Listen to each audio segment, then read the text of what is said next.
നമസ്കാരം. പതിരും കതിരും.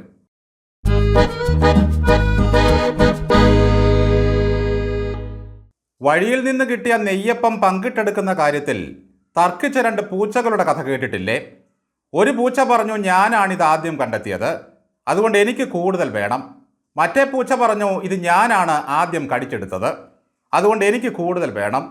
തർക്കം രൂക്ഷമായി. മരക്കൊമ്പിലിരുന്ന കുരങ്ങൻ മധ്യസ്ഥതയ്ക്കെത്തി. പൂച്ചകൾ കുരങ്ങനോട് പറഞ്ഞു, ഞങ്ങൾക്കിത് തുല്യമായി ഒന്ന് പങ്കിട്ട് തരാമോ? തന്ത്രശാലിയായ കുരങ്ങൻ്റെ മനസ്സിൽ വെള്ളമൂറി. അവനൊരു ത്രാസുമായി വന്നു. അപ്പൻ 2 കഷണങ്ങളാക്കി മുറിച്ച് ത്രാസിൻ്റെ 2 തട്ടുകളിൽ വെച്ചു. താഴ്ന്നിരുന്ന തട്ടിൽ നിന്നും നെയ്യപ്പം എടുത്ത് ഒന്നുകൂടി കടിച്ചു. അതോടെ മറ്റേ തട്ട് താണു. ആ തട്ടിലിരുന്ന നെയ്യപ്പം വീണ്ടും കടിച്ചു. ചുരുക്കി പറഞ്ഞാൽ കുരങ്ങൻ ത്രാസ് ബാലൻസ് ചെയ്യാനായി കടിച്ച് അപ്പം തീരാറായി. അപ്പോൾ പൂച്ച പറഞ്ഞു, വേണ്ടേ വേണ്ട, ഇനി ഞങ്ങൾ പരാതിയില്ലാതെ പങ്കിട്ട് കഴിച്ചോളാം. അത് കേട്ട് കുരങ്ങൻ പറഞ്ഞു, ഞാൻ നിങ്ങൾക്കായി ഇത്രയും നേരം ജോലി ചെയ്തില്ലേ, അതിനുള്ള കൂലിയായി ബാക്കി അപ്പം ഞാൻ എടുക്കുകയാണ്. അതും പറഞ്ഞ് കുരങ്ങൻ ബാക്കി അപ്പവുമായി മരത്തിൻ്റെ കൊപ്പിലേക്ക് ചാടിക്കയറി. പൂച്ചകൾ രണ്ടും ബ്ലിങ്കി മുഖത്തോട് മുഖം നോക്കി നിന്നു. നമ്മുടെ പാർട്ടി സെക്രട്ടറി ഗോവിന്ദൻ ഒരു വലിയ കുട്ട അപ്പവുമായി എത്തി പകുത്തു തരാൻ പിണറായി വിജയനെ ഏൽപ്പിച്ചു.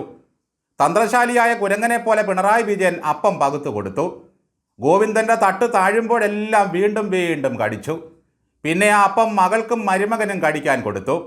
അങ്ങനെ കടിച്ച് തീർന്നപ്പോൾ ഗോവിന്ദൻ പിണറായിയോട് പറഞ്ഞു, വേണ്ട വേണ്ട, ഇനി ഞങ്ങൾക്ക് തർക്കമില്ല, ഉള്ളത് ഞങ്ങൾ വീതം വെച്ച് സമാധാനമായി കഴിഞ്ഞുകൊള്ളാം. അപ്പോൾ പിണറായി പറഞ്ഞു, 16 വർഷം ഞാൻ പാർട്ടി സെക്രട്ടറി ആയിരുന്നു, 10 വർഷം ഞാൻ മുഖ്യമന്ത്രിയായി. ചില്ലറ അധ്വാനമല്ല ഞാൻ ഈ പാർട്ടിക്ക് വേണ്ടി നടത്തിയത്, അതുകൊണ്ട് ബാക്കിയുള്ള അപ്പം കൂടി എനിക്ക്. ഒടുവിൽ ഗോവിന്ദൻ ഒഴിഞ്ഞ അപ്പക്കുട്ട മാത്രമായി കൂറ്റനാടിനുള്ള ട്രെയിനിൽ കയറി. എങ്ങോട്ടോ പോയി EDയെ പേടിച്ച്. ED പിടിച്ച മകളിൽ നിന്നും ഒരു വിധത്തിൽ പിണറായി വിജയനെ രക്ഷിച്ചെടുക്കാനുള്ള ശ്രമങ്ങൾ നടത്തി വരികയായിരുന്നു പാർട്ടി. അപ്പോഴതാ പാർട്ടിയുടെ പൊന്നോമനയായ റിയാസിനെയും ED പിടികൂടുന്നു. മരുമകൻ്റെ അടുപ്പക്കാരെയും സുഹൃത്തുക്കളെയും എല്ലാം ED കഴിഞ്ഞ ദിവസം വേട്ടയാടി. ഇനിയിപ്പോൾ റിയാസിനെ രക്ഷിച്ചെടുക്കാൻ പാർട്ടി രംഗത്തിറങ്ങുകയാണ്. റിയാസിനെയും സുഹൃത്തുക്കളെയും ED വേട്ടയാടുന്നു എന്ന് പറഞ്ഞുകൊണ്ട് കരഞ്ഞ് നിലവിളിച്ച് ആദ്യം ഇറങ്ങിയത് ഗോവിന്ദനാണ്. അന്വേഷണം മുറുകിയാൽ ഗോവിന്ദനിലേക്കും അവർ വരുമോ എന്ന ഭയമാകണം. റിയാസ് പറയുന്നത് വീണ ഒരു സ്വതന്ത്രയായ വ്യക്തിയാണ്, അവർക്ക് ഏത് ബിസിനസ് തുടങ്ങുന്നതിനും തടസ്സമില്ല എന്നാണ്. അതെങ്ങനെയാ റിയാസേ? വീണ സ്വതന്ത്രമായ വ്യക്തിയും നിങ്ങളുടെ ഭാര്യയുമല്ലേ? അപ്പോൾ പിന്നെ അവരെന്തിനാണ് AKG സെൻറ്ററിൻ്റെ വിലാസത്തിൽ ബാംഗ്ലൂരിൽ പോയി കള്ളക്കമ്പനി തുടങ്ങിയത്? Veena daughter of Vijayan, Thaikkandi house, Dharmadam BO, കണ്ണൂരെന്ന് വെച്ചുകൂടായിരുന്നു? അല്ലെങ്കിൽ റിയാസിൻ്റെ കോഴിക്കോട്ടെ വീടിൻ്റെ അഡ്രസ്സ് എടുത്ത് പുതുക്കരുതായിരുന്നു? ഇനി ക്ലിഫ് ഹൗസിൻ്റെ വിലാസത്തിൽ എന്തെല്ലാം കമ്പനികൾ നാടാകെ തുടങ്ങിയിട്ടുണ്ടെന്ന് ആർക്കറിയാം? ജപ്തി നോട്ടീസ് വരുമ്പോഴേ കാര്യം അറിയൂ. എൻ്റെ ദൈവമേ, വീണ തായ്ക്കണ്ടി പാർട്ട്ണർഷിപ്പിൽ തുടങ്ങിയ കമ്പനികളുടെയൊക്കെ ഓഫീസ് സമുച്ചയം കണ്ടാൽ നമ്മൾ ഞെട്ടിപ്പോകും. തൂക്കാനും തുടച്ചു വാരാനും പോലും ഒരു തൊഴിലാളിയില്ല. തൊഴിലാളി വർഗ പാർട്ടിയുടെ അനിഷേധ്യനായ നേതാവിൻ്റെ മകൾ തുടങ്ങിയ കമ്പനിയാണെന്നോർക്കണം. കമ്പനി നിർത്തുമ്പോൾ പിരിച്ചുവിടാൻ പോലും ഒരു തൊഴിലാളിയില്ല. എൻ്റെ തൊഴിൽ പോയി എന്ന് പറഞ്ഞുകൊണ്ട് മാനേജിംഗ് ഡയറക്ടറെ തടഞ്ഞു വയ്ക്കാൻ 10 പേര് പോലും ഇല്ലാത്ത ഒരു മഹാ കമ്പനി. ലേക്കർ ഇന്ത്യ എന്ന് എഴുതി ഫോട്ടോസ്റ്റാറ്റ് എടുത്ത് ഭിത്തിയിൽ ഒട്ടിച്ചിരിക്കുകയാണ്. കമ്പനിയുടെ പ്രവർത്തനം സുതാര്യമാണെന്നും ഒന്നും ഒളിച്ചു വയ്ക്കാനില്ലെന്നും പറഞ്ഞ് ജാമാതാവ് ഇറങ്ങിയിട്ടുണ്ട്.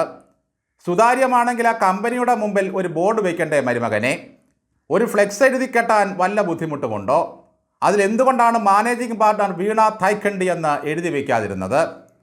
ഒരു കിണർ കുഴിക്കണമെങ്കിലും കക്കൂസ് കുത്തണമെങ്കിലും പഞ്ചായത്തിൻ്റെ ലൈസൻസ് വേണം, പട്ടിയെ വളർത്തണമെങ്കിൽ ലൈസൻസ് വേണം.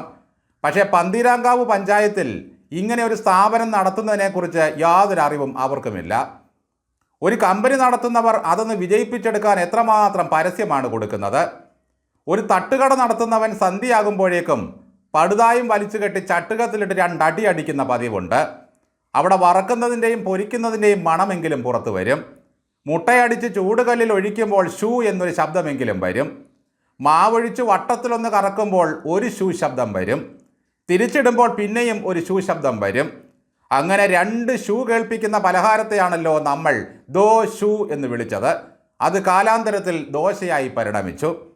ഇവിടെ 5 രൂപയുടെ ഫോട്ടോസ്റ്റാറ്റ് പേപ്പർ കൊണ്ട് പേരെഴുതി ഭിത്തിയിലൊട്ടിക്കുന്ന സ്ഥാപനം എങ്ങനെയാണ് കോടിക്കണക്കിന് ഉറുപ്പികയുടെ ബിസിനസ് നടത്തുന്ന സ്ഥാപനമായി മാറിയത്? ഈ നാട്ടിലെ പിണറായി ദാസന്മാരായ അന്തം അടിമകളുടെയും ഡിവൈഎഫ്ഐക്കാരുടെയും തലയിൽ പൊതിച്ചോറിനെ പറ്റിയുള്ള ചിന്തയ്ക്ക് പകരം തലച്ചോറിൻ്റെ എന്തെങ്കിലും ഒരു ഞരമ്പിൻ്റെ പ്രവർത്തനക്ഷമതയുണ്ടെങ്കിൽ ഈ പാർട്ടി ഇങ്ങനെ കുത്തുപാളയെടുക്കുമോ? റിയാസും അന്വേഷണ വലയത്തിൽപ്പെട്ടതോടെ ഗോവിന്ദൻ AKG സെൻറ്ററിൻ്റെ ഷട്ടറിട്ട് സ്ഥലം വിട്ടതായാണ് കേൾക്കുന്നത്. ആ പാവം ആദിമൂത്ത് 6ാം നിലയിൽ നിന്ന് താഴേക്ക് ചാടുമോ എന്ന ഭയമാണിപ്പോൾ ജനത്തിന്. എന്തൊക്കെ വിവരദോഷവും കന്നന്തിരിവും പറഞ്ഞാലും കാണിച്ചു കൂട്ടിയാലും ഗോവിന്ദൻ മാഷിനെ ഒരു ക്രൂരനായി കാണാൻ നമുക്ക് കഴിയുന്നില്ല. ഈ പാവത്തെയും കുടിക്കതാണ് എന്നാണ് തോന്നുന്നത്. അതുകൊണ്ടാണ് സെക്രട്ടറി പണിയിൽ നിന്നും മാറ്റാത്തതും അടുക്കളയിലിരുന്ന പെമ്പറന്നോത്തിയ തളിപ്പറമ്പിൽ സ്ഥാനാർത്ഥിയാക്കി നിർത്താൻ പിണറായി വിജയൻ മൗനാനുവാദം കൊടുത്തതും. ഇപ്പോഴൊറ്റ പ്രാർത്ഥനയേ ഉള്ളൂ, ആരെയൊക്കെ ഈടി കൊണ്ടുപോയാലും ചോദ്യം ചെയ്താലും ഈ ഗോവിന്ദൻ മാഷിനെ ചോദ്യം ചെയ്യാൻ വിളിപ്പിക്കല്ലേ. അമൂർത്തമായ സാഹചര്യത്തിൽ അപ്പക്കോട്ട തലയിൽ വെക്കും, മൂർത്തമായ സാഹചര്യത്തിൽ ഗണപതിയെ മിത്താക്കും. അല്ലാതെ കള്ള കമ്പനി നടത്തി കോടികൾ ഉണ്ടാക്കാനുള്ള ഉഡായിപ്പ് വിദ്യയൊന്നും ഗോവിന്ദൻ മാഷിനെ അറിയാൻ യാതൊരു മാർഗവുമില്ല.